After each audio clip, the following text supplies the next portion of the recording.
Welcome to the semi-final battle of India's largest inter-college debate competition, Season 10 Federal Bank's Big Four India Kerala edition, in association with Madhurpuri.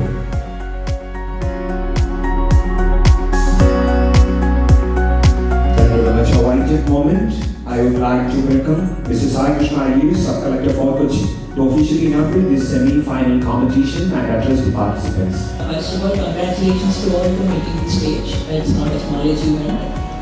Think to create an impact, speak to create a change. These are actually very good words. Apart from the debate also, competition is very good, but please don't try to be over-competitive. Also take everything in a healthy spirit and try to take as many lessons as you can and memories as you can. I had very fond memories of the debates I participated. So all the best everyone. വിശദമായിട്ടുള്ള ഒരു analysis എന്നത് അംഗീകാരം പറയുന്നു. എൻ്റെ ഇങ്ങനത്തെ observations കാരണം മഞ്ചിൽ പറഞ്ഞത് തന്നെ വളരെ ഭംഗിയായിട്ട് തന്നെ എല്ലാവരും വളരെ നന്നായിട്ട് തന്നെ പ്രസന്റ് ചെയ്തു.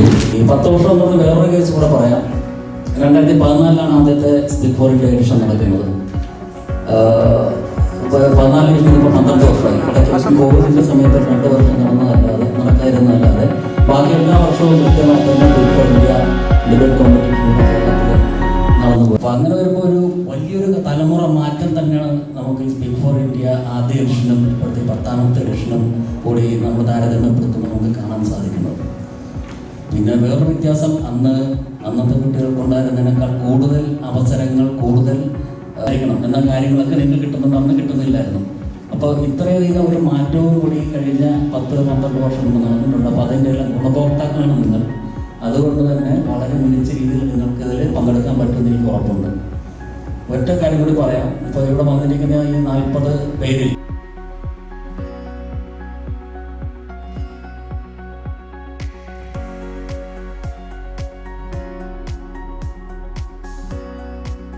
full support and all the very best for the participants.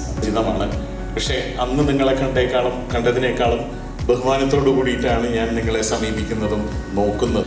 ഉള്ള 5 മിനിറ്റോ അല്ലെങ്കിൽ 4 മിനിറ്റിൻ്റെ ഉള്ളിൽ ചുരുക്കി അതിൻ്റെ രത്നചുരുക്കം പറയുന്നുള്ള challenge all of you able. I'm sure you will have a great show here. വരും നിമിഷങ്ങൾ നിങ്ങളുടെ വാഗ്വാദം കൊണ്ട് ഈ ഹാൾ പ്രകമ്പനം കൊള്ളട്ടെ. Now we will be having a group photo session with the Starts. It saves a fortune. Almost 1 lakh crore rupees were spent for the 2024 elections, which is a clear hike from that of 2019 costs. We can save billions of taxpayers' money, which would be used for education and healthcare purposes instead of endless campaigns. Thirdly, it will pave way for long-term visions. When politicians are constantly worried about new state-level campaigns will happen simultaneously. And what exactly is that leading to? It leads to the undermining of the state issues, such as in region 1 election is being proposed by the committee is because of the expenditure. But it is stated that 9,300 crore rupees will be spent solely for additional requirement of EVMs and VVPATs and development projects for the nation. It is a huge hindrance for the progress of our nation too. Okay, you will not be allowed to lay stones for new schemes or foundations for new projects. That doesn't mean that it is hindering all the public administration work that is being done. No new policies can be announced such a way that it is going to impact the voters' choice. And my dear friend, I would like to highlight the study by IDFC which states that ഭരണപരമായ അരാജകത്വത്തിൽ നിന്നും വികസന മുരടിപ്പിൽ നിന്നും ഭാരതത്തെ രക്ഷിക്കാനുള്ള ഒരു ഭരണഘടനാപരമായ ശസ്ത്രക്രിയയാണ് 2024 രാംനാഥ് കോവിന്ദ് സമിതി സമർപ്പിച്ച റിപ്പോർട്ടും നീതി ആയോഗിന്റെ കണക്കുകൾ പ്രകാരവും ലോകത്തിൽ ഭാരതത്തിൽ സാമ്പത്തിക ഭദ്രതയ്ക്ക് തടസ്സം നിൽക്കുകയാണ് ഇത്തരത്തിലുള്ള ഇടക്കാല തിരഞ്ഞെടുപ്പുകൾ. അത് 1951 മുതൽ 1967 വരെ ഭാരതത്തിൽ നിലനിന്നിരുന്നതും ഇന്നിതാ ദക്ഷിണാഫ്രിക്കയിലും വളരെ വിജയകരമായി പൂർത്തിയാക്കിക്കൊണ്ടിരിക്കുകയാണ് ഒരു രാജ്യം. കേസിലെ അടിസ്ഥാന തത്വങ്ങളെ ഭരണഘടനയെ തന്നെ പിടിച്ചുലയ്ക്കുന്ന രീതിയിലേക്കുള്ള കാര്യങ്ങളാണ് ഇപ്പോൾ വഴിമാറിക്കൊണ്ടിരിക്കുന്നത്. സെന്റർ ഫോർ ലീഗൽ സ്റ്റഡീസിലെ അംഗമായി യാമിനി യാദവ് പറയുകയുണ്ടായി, വിഷയങ്ങൾക്ക് കൂടുതൽ പ്രാധാന്യം നൽകുകയും നമ്മുടെ പ്രാദേശിക വിഷയങ്ങൾ ഇതിൽ പിന്തള്ളപ്പെടുകയും 1951 മുതൽ 1967 വരെ ഭാരതം എന്ന രാജ്യത്തും ഇത്തരത്തിൽ വോട്ടിംഗ് സംവിധാനങ്ങൾ വളരെ വിജയകരമായി പൂർത്തീകരിച്ചിട്ടുള്ളത്.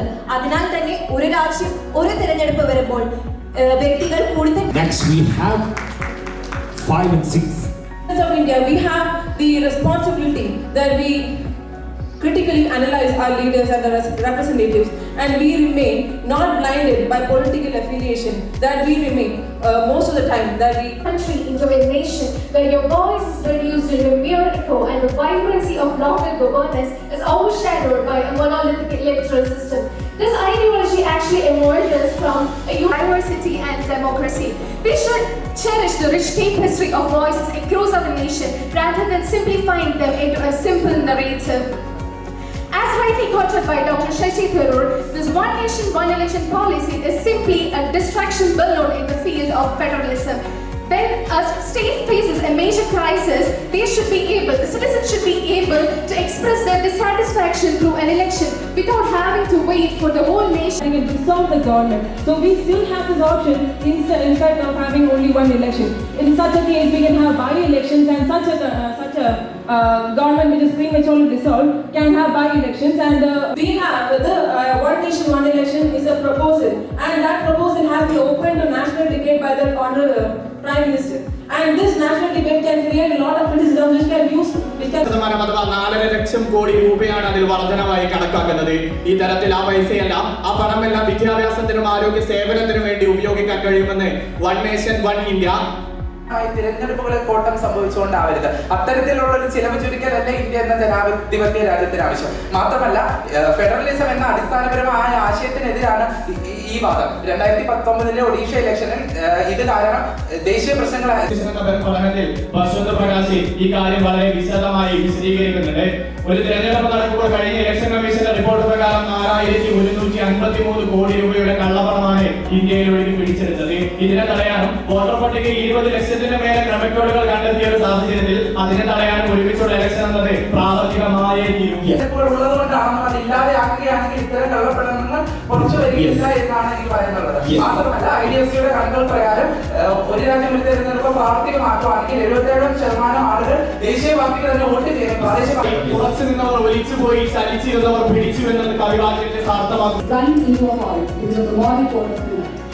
I stand here to strongly support one nation, one election as a necessity in the 21st century India. First, let's talk about the staggering cost. We spend thousands of crores of taxpayer money on separate codes. Synchronizing them would save massive resources. Anti-centralization. One nation, one election is administratively efficient but constitutionally fragile. India is a quasi-federal polity with strong unitary bias. Simultaneous election further centralizes India's political system. Monetization comes. The government managed to fix the issues. This is because as fire assembly services and security forces, and this creates a huge burden on our taxpayers. Yes. While this may sound interesting, but here is the catch. In order to hold simultaneous election, moreover, the Narendra Modi government second term, the total election-related expenditure was 16,255 crore. But when we consider this total union expenditure, this is only 0.9. ഭേദഗതി വരുത്തേണ്ടിയിരിക്കുന്നു. 1977 Mohinder Singh Gill versus chief election commissioner of കേസിൽ എന്താണ് പറഞ്ഞത് എന്ന് വെച്ചാൽ, നീതിപൂർണമായ തിരഞ്ഞെടുപ്പ് ഭാരതത്തിന്റെ ഭരണഘടനയുടെ അടിസ്ഥാനപ്പെട്ട കാരണം സാമ്പത്തിക ചെലവ് കുറയ്ക്കുമെന്നുള്ളത് തന്നെയാണ്. അതെല്ലാവർക്കും അറിയാവുന്നതുപോലെ തെരഞ്ഞെടുപ്പ് കമ്മീഷൻ പറയുന്നത് ഒറ്റ തെരഞ്ഞെടുപ്പ് നടത്തുമ്പോൾ 4500 കോടി മെഷീനുകൾക്കും AI ലോജിസ്റ്റിക് സംവിധാനങ്ങൾക്കും വേണ്ടി മാത്രം നിലവിലുള്ള തെരഞ്ഞെടുപ്പ് ചെലവിന് അധികമായി 90,000 കോടിയാണ് 2034 നമ്മൾ ചെലവഴിക്കേണ്ടി വരുന്നത്. രാജ്യം വലിയ ഉണ്ടാക്കുന്നത്. പിന്നീട് ഇവിടെ രാഷ്ട്രീയ താല്പര്യങ്ങൾക്കപ്പുറം ജനങ്ങൾ എന്താണ് പറയുന്നതെന്ന് നമ്മൾ കേൾക്കണം. 81% informed decisions. So there will be an overall decrease in the amount of voters who actually cast their votes. Yes. This voter voting happens even when there are multiple elections. Asking you to compliment what you have said.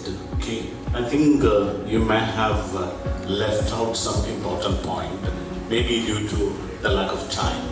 So would you like to add something? Completely concede that argument. In 2025 SSR report clearly states that political polarization is reduced, thereby maintaining the autonomy state and national.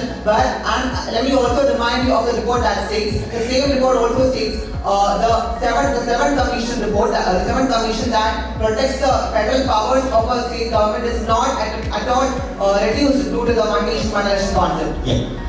With all due respect, how is the state's autonomy is protected if it loses its autonomy to conduct elections? The Center of Media Studies report that states, with one nation, one election, media ecosystems can shift their focus from campaign-driven controversies to better discussions on implementation, thereby strengthening the fourth pillar of democracy as well. Well, I would like to say this one nation, one election is actually changing This particular party was not in power in 2019 India. But what happened? The state government acted. The state government ensured that they took proactive steps against gold. And in 2021, despite ഒരു voter എന്ന നിലയിൽ എനിക്ക് നമുക്ക് ഓരോരുത്തർക്കുമുള്ള അവകാശങ്ങളാണ് അവിടെ ബലിയാക്കപ്പെടുന്നത്. ഒരു കാര്യം പറഞ്ഞു, ഭരണകൂടങ്ങൾ താഴെ വീണാൽ തെരഞ്ഞെടുപ്പ് നടത്താം എന്നല്ലേ പറഞ്ഞത്. അവിടെ സംഭവിക്കുന്നത് രാഷ്ട്രീയ പാർട്ടികൾക്ക് അധിക ചെലവും വോട്ടർമാർക്ക് മടങ്ങ് കൂട്ടിച്ചേർക്കാൻ ആഗ്രഹിക്കുന്നത് 2011 ഫിക്സഡ് ടേം പാർലമെന്റ് ആക്ട് എന്ന് പറയുന്ന ഒരു നിയമം ബ്രിട്ടനിൽ വരികയും എന്നാൽ ബ്രെക്സിറ്റ് പ്രതിസന്ധിയെ തുടർന്ന് 2022 അത് റദ്ദാക്കുകയും ചെയ്യുന്ന സാഹചര്യം ഉണ്ടായി. Thank you participants, thank you so much. What is mentioned is that during the time of elections, that is when the Election Commission of India announces. മാത്രവുമല്ല ഇടയ്ക്കിടയ്ക്ക് തെരഞ്ഞെടുപ്പ് ചുമതലകൾ ഏറ്റെടുക്കേണ്ടി നൽകുന്നു. ഇതൊക്കെ കൊണ്ട് തന്നെയാകണം നീതി ആയോഗും ഇലക്ഷൻ കമ്മീഷനും രാംനാഥ് കോവിന്ദ് കമ്മിറ്റി പഠനം നടത്തിയ 80% പേര് ഒരൊറ്റ തെരഞ്ഞെടുപ്പ് എന്ന ആശയത്തെ അനുകൂലിക്കുന്നു. ഏറ്റവും വലിയ എഴുതപ്പെട്ട ഭരണഘടനയാണ്. നാനാത്വത്തിന്റെ ഏകത്വത്തെ മുന്നോട്ട് വെക്കുന്ന ഭാരതത്തിന്റെ ഭരണഘടന എന്നത് കേവലം ഇന്ത്യക്ക് മാത്രമല്ല, മറിച്ച് ലോകരാഷ്ട്രങ്ങൾക്കൊക്കെയും മാതൃകയാണ്. വ്യത്യസ്ത ജാതി മത വർഗ ലിംഗ പ്രദേശ വ്യത്യാസങ്ങൾ യാതൊന്നുമില്ലാതെ എല്ലാവർക്കും ഒരുപോലെ വോട്ട് ചെയ്യാനുള്ള സാർവത്രിക വോട്ടവകാശ നിയമം ഉൾപ്പെടെ നിലനിൽക്കുന്ന ഈ ജനാധിപത്യ രാഷ്ട്രത്തിൽ തിരഞ്ഞെടുപ്പ് എന്നത് എങ്ങനെയാണ് ഏതെങ്കിലും ഒരു സാഹചര്യത്തിൽ ഒരു ബാധ്യതയായി മാറുന്നത്? അത് ഈ നാട്ടിലെ ഓരോ പൗരനും തന്റേതായ അഭിപ്രായം. We see a lot of this engagement, also no voter turnout. When simultaneous elections are held, there are examples. If you take history of Odisha, there was a higher count of state election turnout, voter turnout, and also in national elections. When elections connected together, so what happens is that when we as a voter enters into the voting booth, we will have to cast 2 votes. One voting polling എന്ന് പറയുന്നത് 70% വർദ്ധിച്ചിരിക്കുകയാണ്. വോട്ടർമാരുടെ പങ്കാളിത്തത്തിന് വേണ്ടി വിഷയങ്ങൾക്ക് കൂടുതൽ പ്രാധാന്യം നൽകുകയും നമ്മുടെ പ്രാദേശിക വിഷയങ്ങൾ ഇതിൽ പിന്തള്ളപ്പെടുകയും ചെയ്യുന്ന ഒരു വലിയ സാഹചര്യത്തിലേക്ക് മാറാൻ കാരണമുണ്ട്. IDFCയുടെ കണക്ക് പ്രകാരം പറയുന്നത് 77% അടുത്തടുത്ത കാലഘട്ടങ്ങളിൽ തിരഞ്ഞെടുപ്പ് നടത്തിയപ്പോൾ വിജയിച്ചത്. ഒരു നാണയത്തിന്റെ 2 വശങ്ങളാണ് സംസ്ഥാന വിഷയങ്ങളും ദേശീയ വിഷയങ്ങളും എന്ന് മനസ്സിലാക്കാൻ വ്യക്തമായിട്ടുള്ള പ്രകടന പത്രികകളായിരിക്കും. സ്റ്റേറ്റിൻ്റെ പ്രയോറിറ്റി ആയിരിക്കില്ല സെൻട്രലിനുള്ള പ്രയോറിറ്റി. ആ സാഹചര്യത്തിൽ വോട്ടർമാർക്ക് എങ്ങനെ ഒരു തീരുമാനം എടുക്കാൻ പറ്റും, അല്ലെങ്കിൽ എന്തിനായിരിക്കും ഒരു പ്രയോറിറ്റി കൊടുക്കേണ്ടത്? അല്ലെങ്കിൽ കേരളത്തിൻ്റെ ഉദാഹരണം പറയുകയാണെങ്കിൽ കേരളത്തിലാണ് ഇപ്പോൾ സാക്ഷരത എന്ന് പറഞ്ഞുകൊണ്ടുള്ള വലിയ പ്രകടന പത്രിക പറയേണ്ട കാര്യമില്ല. ഓൾറെഡി നമ്മൾ സാക്ഷരതയിൽ വളരെ മുന്നേറി കഴിഞ്ഞിരിക്കുന്നു. 1951 മുതൽ 1967 വരെ ഭാരതം എന്ന രാജ്യത്തും ഇത്തരത്തിൽ വോട്ടിംഗ് സംവിധാനങ്ങൾ വളരെ വിജയകരമായി പൂർത്തീകരിച്ചിട്ടുള്ളത്. അതിനാൽ തന്നെ ഒരു രാജ്യം ഒരു തിരഞ്ഞെടുപ്പ് വരുമ്പോൾ വ്യക്തികൾ കൂടുതൽ 1951, 52, 63 ഏകീകൃത തിരഞ്ഞെടുപ്പ് തന്നെയാണ് ഇന്ത്യയിൽ നടന്നത്. സ്റ്റേറ്റിൻ്റെ പ്രയോറിറ്റി ആയിരിക്കില്ല സെൻട്രലിനുള്ള പ്രയോറിറ്റി. ആ സാഹചര്യത്തിൽ വോട്ടർമാർക്ക് എങ്ങനെ ഒരു തീരുമാനം എടുക്കാൻ പറ്റും, അല്ലെങ്കിൽ എന്തിനായിരിക്കും ഒരു പ്രയോറിറ്റി കൊടുക്കേണ്ടത്? അല്ലെങ്കിൽ കേരളത്തിൻ്റെ ഉദാഹരണം പറയുകയാണെങ്കിൽ കേരളത്തിലാണ് ഇപ്പോൾ സാക്ഷരത എന്ന് പറഞ്ഞുകൊണ്ടുള്ള വലിയ പ്രകടന പത്രിക പറയേണ്ട കാര്യമില്ല. ഓൾറെഡി നമുക്ക് സാക്ഷരതയിൽ വളരെ മുന്നേറി കഴിഞ്ഞിരിക്കുന്നു. അപ്പോൾ അങ്ങനെ ഒരു വ്യത്യാസം ഈ സെൻട്രലും സ്റ്റേറ്റും തമ്മിലുള്ള പ്രയോറിറ്റികളിൽ വ്യത്യാസമുള്ളപ്പോൾ ഇലക്ഷനിലും അത് എങ്ങനെയായിരിക്കും പ്രതിഫലിക്കുന്നത്? അപ്പോൾ as far as Kerala state is concern, there will be only one additional election in 5 years. അവകാശപ്പെട്ട വൈവിധ്യങ്ങളെ കീറി മുറിക്കുന്ന ഒരു നയമാണ് ഒരു രാജ്യം ഒരു തിരഞ്ഞെടുപ്പ് എന്ന് പറഞ്ഞു വെക്കട്ടെ. നമ്മുടെ നാടിന്റെ അടിസ്ഥാന ഘടകം ഫെഡറലിസം അഥവാ സംസ്ഥാന കേന്ദ്ര ഭരണ വിഭജന സംവിധാനത്തിന് തന്നെ ഇതുവഴി വിള്ളലേൽപ്പിക്കും. വോട്ടർമാർ കൂടുതലായും താങ്കൾ പറയുന്നത് ഇത് നമ്മൾ ദീർഘകാല അടിസ്ഥാനത്തിൽ വേണം ഈ പദ്ധതി നമ്മൾ അഭിമുഖീകരിക്കേണ്ടത്. ഒരിക്കലും തുടക്കത്തിൽ ദൂഷിയായ കുറച്ച് മാതൃകയാക്കി നിർത്തുന്നതും സംസ്ഥാനങ്ങൾക്കും കേന്ദ്രങ്ങൾക്കുമായി വളരെ വിശദമായ തരത്തിലുള്ള അധികാര വിഭജനങ്ങൾ ഇന്ത്യൻ ഭരണഘടന അതിന്റെ 7ാം പട്ടികയിൽ സംസ്ഥാന ലിസ്റ്റ് എന്നും യൂണിയൻ ലിസ്റ്റ് എന്നും കൺകറന്റ് ലിസ്റ്റ് എന്നും ഉൾപ്പെടെ നൽകി. ഒരൊറ്റ തെരഞ്ഞെടുപ്പ് നടക്കുമ്പോൾ എങ്ങനെയാണ് ഫെഡറലിസം വേണ്ടിയാടപ്പെടുന്നത്? വോട്ട് ചെയ്യുന്ന ആൾക്കാർ അവിടെ മാറുന്നില്ല, വോട്ട് ചെയ്യുന്ന സമയം ഇന്നത്തെക്കാളും കുറവ് വെല്ലുവിളികൾ നേരിട്ടിരുന്ന ഒരു കാലത്തല്ലേ ഈ 51, 52, 67 കാലഘട്ടത്തിൽ ഈ വൺ നേഷൻ വൺ ഇലക്ഷൻ നടത്തിയത്? നമ്മുടെ സമൂഹത്തിൽ മാറ്റങ്ങൾ ഉണ്ടാകുമെന്നതുകൊണ്ട് തന്നെയാണ് ഇന്ത്യൻ ഭരണഘടനയിൽ കാലത്തിനനുസൃതമായ ഭേദഗതികൾ വരുത്താം എന്നൊരു നിയമം ഉൾപ്പെടുത്തിയിട്ടുള്ളത്. പക്ഷേ ഭരണഘടന വളരെ വിശദമായി പറയുന്ന ഒരു കാര്യമുണ്ട്. ഭരണഘടനയുടെ അന്തസത്തയ്ക്ക് വിപരീതമായ ഒരു ഭേദഗതിയും പാടില്ല. അങ്ങനെ ഏതെങ്കിലും തരത്തിൽ ഭരണഘടനയുടെ അടിസ്ഥാന ഘടനയ്ക്ക്, അതാണ് നേരത്തെ സുഹൃത്തുക്കൾ പരാമർശിച്ചിട്ടുള്ള SR ബോംബെയുടെ കേസുകളൊക്കെ, അങ്ങനെ അന്തസത്തയ്ക്ക് എതിരെ വരുന്ന കേസുകളാണെങ്കിൽ അതേസമയം തന്നെ സുപ്രീം കോടതിക്ക് അതിനെ ചവറ്റുവട്ടയിലേക്ക് എറിയാൻ കഴിയുന്ന തരത്തിൽ ഭരണഘടന അവകാശം നൽകി. ഇന്ത്യൻ ജനാധിപത്യ തെരഞ്ഞെടുപ്പ് ഒറ്റ തെരഞ്ഞെടുപ്പിലേക്ക് ചുരുങ്ങുമ്പോൾ ഒന്നാമതായി 2025 കേന്ദ്ര സർവകലാശാല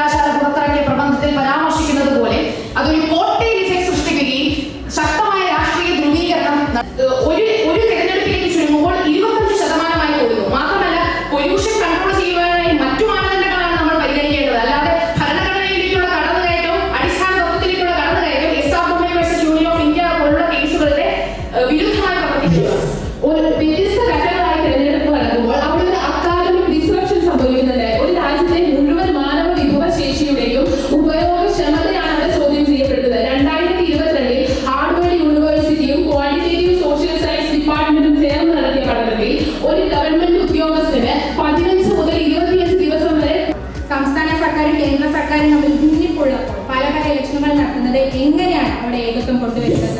യൂണിയനാണ്, ഫെഡറൽ സംവിധാനം തന്നെയാണ് ഇന്ത്യൻ ഭരണഘടനയെ ലോകത്തിൽ മാതൃകയാക്കി നിർത്തുന്നതും സംസ്ഥാനങ്ങൾക്കും കേന്ദ്രങ്ങൾക്കുമായി വളരെ വിശദമായ തരത്തിലുള്ള അധികാരമാണ് മാറുന്നത്.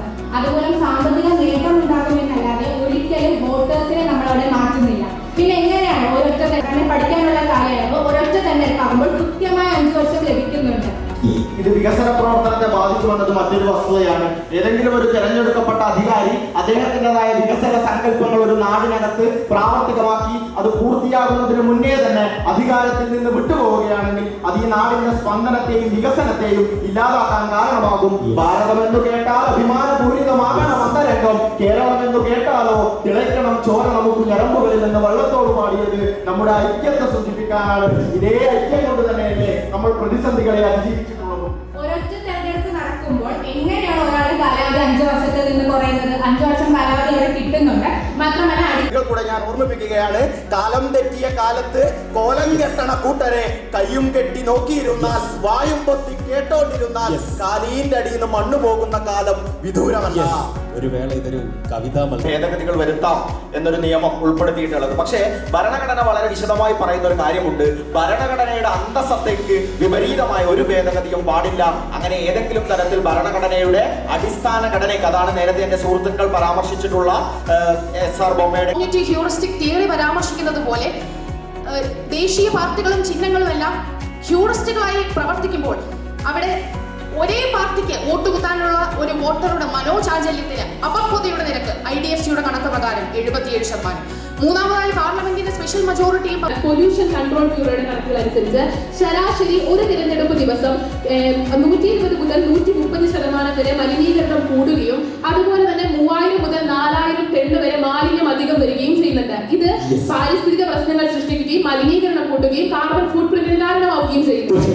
സുഹൃത്തെ, ഫെഡറലിസത്തിന്റെ തകർച്ചയല്ല എന്ന് പറഞ്ഞതുകൊണ്ട് പറയട്ടെ, സ്പ്ലിറ്റ് ടിക്കറ്റ് വോട്ടിംഗ് അത് ഒരു തെരഞ്ഞെടുപ്പിലേക്ക് ചുരുങ്ങുമ്പോൾ 25% കൂടുന്നു. മാത്രമല്ല, പൊല്യൂഷൻ കൺട്രോൾ ചെയ്യുവാനായി മറ്റു മാനദണ്ഡങ്ങളാണ് നമ്മൾ പരിഗണിക്കേണ്ടത്. അല്ലാതെ ഭരണഘടനയിലേക്കുള്ള കടന്നുകയറ്റവും അടിസ്ഥാന തത്വത്തിലേക്കുള്ള കടന്നുകയറ്റം SR Bommai versus union of India പോലുള്ള കേസുകളുടെ വിരുദ്ധമായി പ്രവർത്തിക്കുന്നു. 19 മുതൽ 25 ദിവസം വരെ കുറവ് ജോലി എടുത്താൽ മതിയാകും ഇലക്ഷൻ ഡ്യൂട്ടിയുമായി സംബന്ധിച്ച്. അതായത് 50 മുതൽ 60% വരെ സമൂഹത്തിന് വേണ്ടി അവർക്ക് ചെയ്യാനുള്ള ജോലിയുടെ ലഭ്യത വർദ്ധിപ്പിക്കുന്നു. അവിടെയാണ് സുഹൃത്തെ മറ്റൊരു ചോദ്യം. എങ്ങനെയാണ് ഇത്രയധികം സുരക്ഷാ സംവിധാനങ്ങൾ, ഇത്രയധികം സർക്കാർ ഉദ്യോഗസ്ഥരെ നമ്മൾ ഒരുമിച്ച് കൊണ്ടുവരുന്നത്? ഒന്നെങ്കിൽ അത്രയധികം ഹയറിംഗ് നടക്കാം. അത് സ്വാഭാവികമായി ഇപ്പോൾ നടക്കാൻ സാധ്യതയുണ്ട്. സ്പ്ലിറ്റ് ടിക്കറ്റ് വോട്ടിംഗ് മുതലായ കാര്യങ്ങൾ വരുന്ന സമയത്ത് എങ്ങനെയാണ് നമുക്ക് ഫെഡറലിസത്തെ ബാധിക്കില്ല എന്ന് പറയാൻ സാധിക്കുന്നത്? കേന്ദ്രത്തിനും സംസ്ഥാനത്തിനും ഒരേ തരത്തിലുള്ള പ്രാധാന്യം കൊടുക്കേണ്ടത് അത്യാവശ്യമല്ല. ഇന്ത്യൻ ഭരണഘടനയിൽ ഫെഡറലിസം എന്നൊരു വാക്ക് കൃത്യമായി ഉപയോഗിക്കുന്നില്ല. നേരെ മറിച്ച് കണക്കാക്കപ്പെടുന്നത് അധികാരം വിഭജിക്കുന്നതായിട്ടാണ്. അത് മുൻകൂട്ടി തന്നെ ഇന്ത്യൻ ഭരണഘടനയുടെ 162, 163 അനുച്ഛേദങ്ങളിൽ പ്രഖ്യാപിച്ചിട്ടുണ്ട്.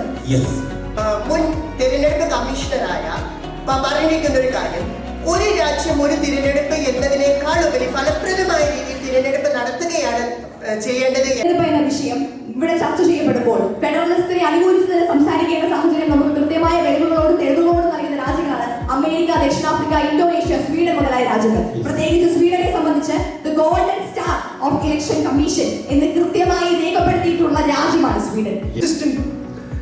Consistent campaigns to a state of constant governance. If the European Union with 27 sovereign nations can synchronize their elections for open. India is a federal republic and not a unitary state.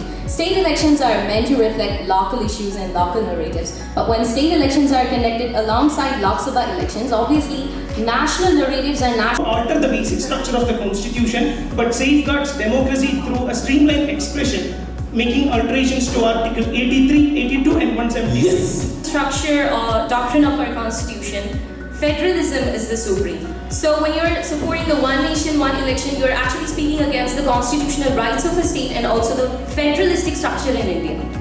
See, India is a federation with unitary features, by ensuring a stable 5-year mandate for the union and the state, it actually protects federalism. Yes. But as per the Supreme Court of India clearly stated in the SR Bome case that if we are implementing it again, it would mean that we are taking a risk by following the historical lesson. So in my opinion, the synchronization from our successful historical past was obstructed by political instability, vote catching freebies and short-term goals, not long-term infrastructural developments of our nation. So is political convenience your argument is about? See, politics is a basic structure that defines federalism and democracy, in my opinion. But we have to consider the fact that when we are implementing a synchronized election, national parties with more accessibility would be having more visibility, whereas regional parties would be sidelined. So there creates an unequal political. നയം മാറ്റുന്ന നമ്മുടെ രാഷ്ട്രീയ പാർട്ടികളുടെ ഇരട്ടത്താപ്പിനെ തടയുവാൻ കഴിയുന്നു. എല്ലാത്തിനും ഉപരി ഓരോ തിരഞ്ഞെടുപ്പുകളും ഒരുമിച്ച് നടക്കുന്നതിലൂടെ ഒരു വ്യക്തമായ കാഴ്ചപ്പാട് ജനങ്ങൾക്ക് ലഭിക്കുകയും സമ്മതിദായകർക്ക് കൂടുതൽ വ്യക്തതയോടുകൂടി തീരുമാനമെടുക്കുവാനും സാധിക്കുന്നു. ഒന്നു ചേരുന്ന ഒരുമയുടെ പേരാണ് ഭാരതം എന്നത്. ആ ഭാരതം വൈവിധ്യപൂർണമായ ഒരു സംസ്കാരത്തിലൂടെ മുന്നോട്ട് പോകുമ്പോൾ ഇവിടെ ഒരു തിരഞ്ഞെടുപ്പ് മാത്രമേ ഉണ്ടാകൂ എന്ന് അവകാശപ്പെടുന്നത് ജനാധിപത്യ വിരുദ്ധവും ഭാരതത്തിന്റെ വൈവിധ്യത്തിനെതിരെയുള്ള ചോദ്യചിഹ്നവുമാണെന്ന് നാം തിരിച്ചറിയണം. രണ്ടാമതായി SR Bome versus union of ഇന്ത്യയുടെ കേസ് പറഞ്ഞു വയ്ക്കുന്നത് ഫെഡറലിസത്തിന്റെ നിർവചനം നൽകുന്നത് അത് ഭരണഘടനയുടെ അടിസ്ഥാന ഭാഗമായിട്ടാണ്. എന്നാൽ ഇവിടെ ഒരു തിരഞ്ഞെടുപ്പ് ഒരു രാജ്യത്തുണ്ടാകുമ്പോൾ As per the High-Level Committee report, the solution could be one, that is, one nation, one election, a change which is judicious and cautious. That there is 77% chance of the voters to vote for the same party both in the center and state level if the elections are simultaneous. Article 172 83 ഒക്കെ നിരന്തരമായി വരുന്ന election പെരുമാറ്റച്ചട്ടങ്ങളിൽ ഉൾപ്പെട്ട് ശ്വാസം മുട്ടിക്കൊണ്ടിരിക്കുമ്പോൾ one nation one election എന്ന നമ്മുടെ വിഷയം പോലും ഈ ആശയത്തെ എതിർക്കുന്നുണ്ടെങ്കിൽ ഓസ്ട്രേലിയയിൽ 4 വർഷത്തിൽ നടത്തപ്പെട്ട ജനഹിത പരിശോധനയിലും ജനങ്ങൾ ഒന്നടങ്കം ഈ ആശയത്തെ എതിർത്തെങ്കിൽ അതിന് കാരണം ഒരു രാജ്യത്തിന്റെ ജനാധിപത്യത്തിൽ ജനങ്ങളുടെ ക്ഷേമത്തെ മാത്രം ചർച്ച ചെയ്യുന്നതിന് പകരം അവർ വ്യത്യസ്തങ്ങളായ സമൂഹങ്ങളെ പ്രീണിപ്പിക്കുന്നതിന് വേണ്ടിയുള്ള ഒരു പ്രീണന രാഷ്ട്രീയത്തിലേക്ക് വഴിമാറേണ്ടത് അത്യാവശ്യമായി വരുന്നൊരു ഇലക്ഷൻ പാരമ്പര്യത്തിലൂടെയാണ് നമ്മുടെ ഇന്ത്യയിൽ നിന്ന് കടന്നുപോയിക്കൊണ്ടിരിക്കുന്നത്. അത്തരത്തിൽ പ്രീണന രാഷ്ട്രീയത്തിൽ അടിയുറച്ചു നിൽക്കുമ്പോൾ നമ്മുടെ ദീർഘാടിസ്ഥാനത്തിലുള്ള സാമ്പത്തിക ഭദ്രതയ്ക്ക് കോട്ടം വരുത്തുന്നില്ല എന്നുള്ളതാണ് എന്റെ ചോദ്യം. We can introduce the no confidence reform, which means that before dissolving a government, an alternative government can be formed. So it can no. Are only conduct for that particular period of time in that year. Their commission is severed for the rest of the 4 years. Yes. The output-based performance through which the citizens can evaluate the current government. Otherwise, it will only establish on the basis of popularity. It gives an outcome-based structure. It is a structural reform which As per Center for Media Studies, in 2024, the total election expenditure exceeded 1.35 lakh crore, making it the most expensive election in the world. Also got the black money problem due to public campaigning. Secondly, the silent killer, which is the model code of conduct that causes policy paralysis, which has led to the GDP deceleration. By Dr. Avarna Samudra, she showed that there is a clear-cut sign between the relationship between public expenditure and election years. She showed that during election years, public expenditure increases as with the central and state government. So what is that saying? That there will be 2 elections, or the local government, higher ground doesn't always equate to higher welfare increase? Yes. See, I would say that the theory put forwarded by Anthony Salman, as well as the governance stability theory put forward by the Salman, about these implications and the need of power of the current Indian scenario just after the independence period and now issued at the same place, and also the electronic voting machines which are also being implemented. We have been following one nation, one election. Now, in 2014, according to a particular development index, that this is particularly a reason of one nation, one election. I believe that, like Lincoln said, ballot is more potent than bullet. And I just want to mention out that the constitutional context of the same, that when we are considering about the culpable legislation and about the fit and substance, and we also want to know that about the 23rd Election Commission report clearly states about the same. Yes. So kind of things, we just want to know that how much more India can just substantiate into the same by implementing places or avenues for audit, and elections are avenues through which black money comes out predominantly, like one of the judges mentioned earlier. And also തടയുവാൻ കഴിയുന്നു. എല്ലാത്തിനും ഓരോ തിരഞ്ഞെടുപ്പുകളും ഒരുമിച്ച് നടക്കുന്നതിലൂടെ ഒരു വ്യക്തമായ കാഴ്ചപ്പാട് ജനങ്ങൾക്ക് ലഭിക്കുകയും സമ്മതിദായകർക്ക് കൂടുതൽ വ്യക്തതയോടുകൂടി തീരുമാനമെടുക്കുവാനും സാധിക്കുന്നു. അതിനാൽ രാഷ്ട്രീയ താല്പര്യങ്ങൾക്കപ്പുറം ജനങ്ങളുടെയും രാഷ്ട്രത്തിന്റെയും താല്പര്യം സംരക്ഷിച്ചുകൊണ്ട് ഒരു രാജ്യം ഒരു തിരഞ്ഞെടുപ്പ് നടപ്പിലാക്കേണ്ടത് അനിവാര്യം. Put a cap on the limit of expenditure. The point that we have with One Nation, One Electoral policy is that by conducting One Nation, One Election, we can see, well, by synchronizing elections, we can see with another, like the pollutants in a particular party in general, but often national leaders, when it comes to simultaneous elections, they would try to bring in more winnable candidates. മാറ്റങ്ങൾ കൂടാതെ മാനവ പുരോഗതി അസാധ്യമാണെന്ന് George Bernard Shah വാക്കു. Federalism എന്നൊരു സമ്പ്രദായത്തിന് ഭീഷണിയായി ഒരു രാഷ്ട്രം ഒരു തെരഞ്ഞെടുപ്പ് മാറുന്നില്ല. ആർട്ടിക്കിൾ 246 അനുസരിച്ച് ഓരോ സംസ്ഥാനങ്ങൾക്കും സ്വയം ഭരിക്കാനുള്ള അവകാശങ്ങൾ ഇന്ത്യൻ ഭരണഘടന വാഗ്ദാനം ചെയ്യുന്നുണ്ട്. ഒരേ സമയം എല്ലാ തെരഞ്ഞെടുപ്പുകൾ നടക്കുന്നു എന്ന് വെച്ച് അത് സംസ്ഥാനത്തിന്റെ അധികാരത്തെ യാതൊരു വിധത്തിലും തകർത്തില്ല എന്ന് ഞാൻ ആഗ്രഹിക്കുക. ഇവിടെയാണ് തരംഗ പ്രഭാവം എന്ന് പറയുന്ന ആശയം പ്രസക്തമാകുന്നത്. കൃത്യമായിട്ടും കൂടുതൽ സാമ്പത്തിക മുന്നോക്കമുള്ള ദേശീയ പാർട്ടികളുടെ പ്രഭാവം കേന്ദ്ര സംസ്ഥാനങ്ങളെ ബാധിക്കുന്നു എന്നുള്ളത് വ്യക്തമായിട്ടുള്ള വസ്തുതയാണ്. അതോടൊപ്പം തന്നെ കൂട്ടിച്ചേർക്കാൻ ആഗ്രഹിക്കുന്നത് ഒരുപാട് എത്താനുണ്ടെന്നും കൃത്യമായി മനസ്സിലാക്കി തരുന്ന പ്രകടനങ്ങളായിരുന്നു നടന്നത്. അത്രത്തോളം മികച്ച രീതിയിൽ ഞാൻ സ്പീക്ക് ഫോർ ഇന്ത്യ എന്ന് പറയുന്ന ഈ ഒരു സ്റ്റേജിൽ എൻ്റെ 3ാമത്തെ വർഷമാണ് and also the last year because എൻ്റെ ഫൈനൽ ഇയർ ആയി. So I am really grateful for that to Mathrubhumi and Federal Bank for creating the stage for all the students. Kerala കേന്ദ്ര സർവകലാശാലയിലെ വിദ്യാർത്ഥിയാണ്. സ്പീക്ക് ഫോർ ഇന്ത്യയുടെ കൂടെയുള്ള ഒരു യാത്ര എന്ന് പറയുന്നത് കഴിഞ്ഞ 3 വർഷമായിട്ടുള്ള യാത്രയാണ്. Thank you, participant. Thank you so much. I've been a part of the judging panel the few past seasons. The percentage of the average quality from the എൻ്റെ ജഡ്ജായിട്ടുള്ള ഈ വർഷത്തെ യാത്ര ഇന്നത്തോടെ അവസാനിക്കുകയാണ്.